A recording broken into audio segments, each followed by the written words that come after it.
చెరువులు నాలాలు ప్రభుత్వ భూములను పరిరక్షించడమే హైడ్రా ప్రధాన లక్ష్యమని హైడ్రా కమిషనర్ రంగనాథ్ అన్నారు. సంస్థపై జరుగుతున్న దుష్ప్రచారాన్ని ప్రజలు నమ్మవద్దన్నారు.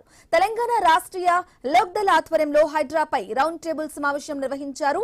ప్రజాస్వామ్యంలో ప్రభుత్వ విధానాలను ప్రశ్నించే హక్కు ప్రతి ఒక్కరికి ఉందని, అయితే వాస్తవాలను తెలుసుకోకుండా సోషల్ మీడియాలో జరుగుతున్న ప్రచారాన్ని నమ్మడం సరికాదన్నారు. అంటే ఈ మీడియా హైదరాబాద్ మంచి కనెక్షన్ ఉంది, బాగుంది. అంటే నెక్స్ట్ ఇతర వెళ్తే నెక్స్ట్ వస్తున్న కార్యక్రమం మొదలెట్టాం.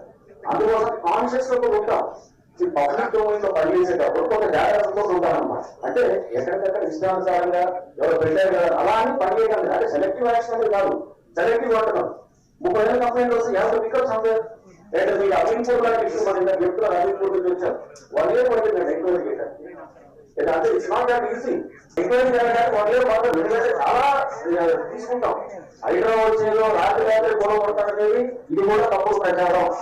రాత్రి గొడవ పడదు, దాని వెనకాల చాలా కఠోరమైనటువంటి ఎక్సర్సైజ్ జరుగుతుంది, చాలా బ్యాక్గ్రౌండ్ ఎక్సర్సైజ్ జరుగుతుంది, అన్ని గోడవల్లో జరుగుతుంది, అన్ని యాంగిల్లో చేసి పర్సనల్ హిట్స్ పెడతాము. పెట్టి అదంతా వీడియో రికార్డ్ అవుతుంది. అదంతా మొత్తం చేసేటప్పుడు తెలిసిపోతుంటుంది, ఏం జరుగుతుందో తెలుస్తుంటుంది.